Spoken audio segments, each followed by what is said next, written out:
It's my feel-good breakfast show. Welcome back as we continue to celebrate our fathers and our amazing father figures out there. We've spent our morning chatting to some awesome modern-day dads, some fathers who are getting it right, and we're going to catch up with another awesome dad, Matt Gair, who has written, I think, more than 300 library tracks for films and TV shows around the world. He's a music composer, obviously, and more of a behind-the-scenes kind of a guy, or at least he used to be. But now he has taken that next step in his career and he's put it out there. He's finally put out a track that he wrote and produced for his gorgeous little boy, 3-year-old Jude, who has been diagnosed with type 1 diabetes. So let's take a little listen before we meet the dad. Look, I've got it on the video there. So I can see myself. I can see Jude.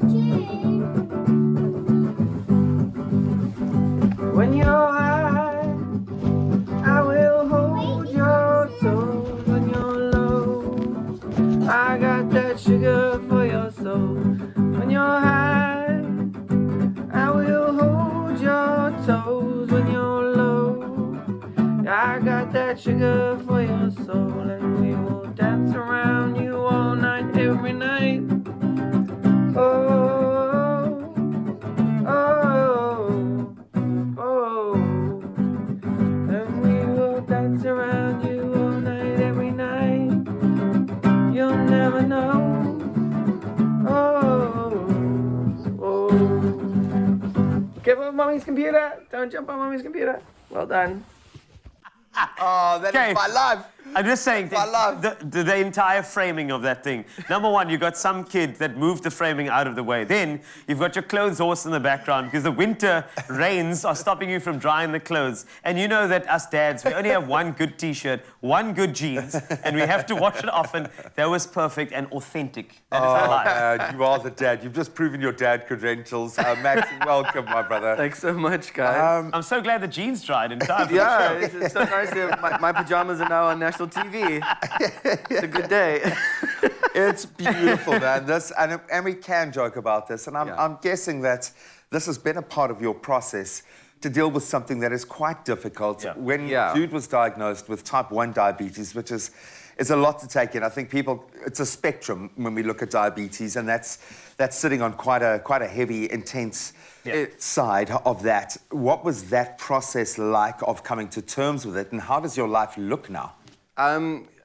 You know, I didn't know much about diabetes. It's not in our family. It was a complete, sort of left turn. It was like being hit by a sledgehammer. Yeah. Like one day we can do what we want. We can go out at any point. We don't have to prepare a whole bunch of stuff, And the next day we are doing between 5, 6, 7 injections every single day. Oh. Before meals, we're tracking carbs. We are checking his glucose every half an hour to an hour during the day, every 2 hours at night. Yeah. It's a complete shift to what life was, and it's a hard shift. How was Jude through that? Yeah, he's a superstar. It was hard at the beginning, but he's taken to it. People said to us, it's so great, there's a community around diabetes that is so strong and so welcoming and just sort of pours their love into you and helps you and supports you, and we've really felt that. Because at first, you just don't know how this is going to continue. Yes. And we really, my wife and I's goal was, this little boy has to have a normal childhood. We have to shoulder this for him until he's old enough to shoulder it. So, we don't want him counting carbs. We don't want him checking his blood sugar. We're going to do that. And sure, he can do it in the peripheral, but we don't want it to be the burden that it's going to be for his life, And we had people come and say, look, the injections, that was the hardest part, Oh. He didn't like that for 6 months, and it was like, you have gotta to hold do them it, so you got to down. hold them down, and then, Oh, for a father, there's no worse feeling in the world. It was awful. But, day by day, every day, it gets better. And people told us, look, it's going to become like brushing your teeth. It's just something you have to do. And we were like, no, no, it's not. This is hell that we're in now. But I promise you, 6 months in, he started to relax. We started to relax. It became normal. We figured out a way of doing it.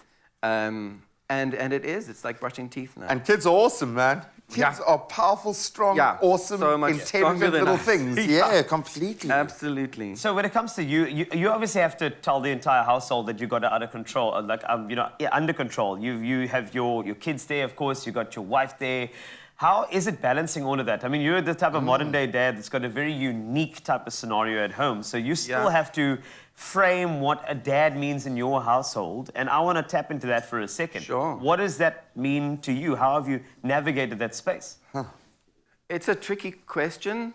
From the get-go, Danny and I, my wife and I, Yes. we were very much, we parent together. It's 50-50. So, you know, when the kids, when they're young, they wake up at 4 in the morning. We would do one morning.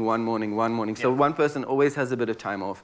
So we do that now with diabetes. One person will do injections. One person will do food. Yeah. You know, the major thing is how much we have to communicate.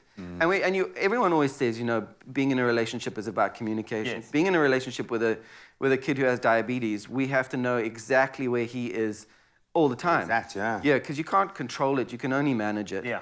Every day it's something new that you might do the same insulin injection for the same food and get an entirely different result. So if you're not on top of it and you're not chatting, we're so lucky we have a sensor that links to our phones. So if he's with my mum, anytime he's scanned, we see his blood sugar. My wife sees it, I see it. Yeah. We can then communicate on the group. His teacher has the scanner, and then when she scans it, we can see it, so we can always advise if she needs help. Yeah. And it's really about like just making sure we're all on the same page always and working together as a team, you know. And this might have forced you through a gateway that I think a lot of families don't achieve, a lot of partners and partnerships don't achieve because they haven't been forced to do it. Yeah. So we don't let that take that next level.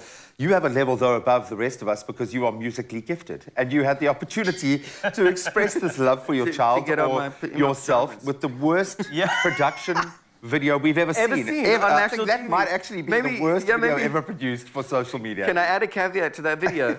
That was the first time I ever came up with those words for the song. Really? So because I write music for TV, whenever I have an idea and I play my guitar for my kids, you know, his sugars were quite high then, so I was doing this energetic tune and I wanted him to dance about... Burn. Yeah, but I'll forget the melody and I'll forget the words and I'll forget the tune in 10 minutes. So I have to record it.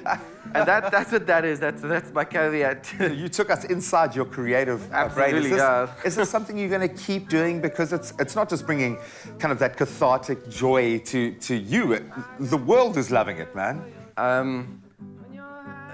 Yeah. Do it, my friend. Thanks, Got I you. will.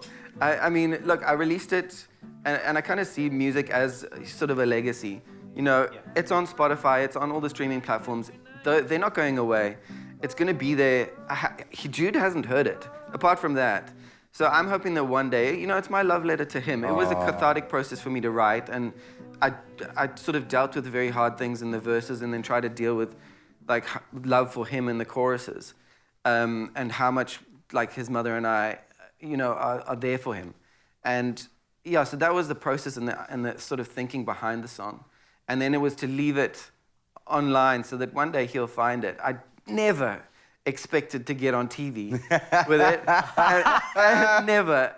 And actually, he has kids coming up to him at school going, we heard your dad's song. So now he's like, Dad, what's this song? And I'm not ready to show him.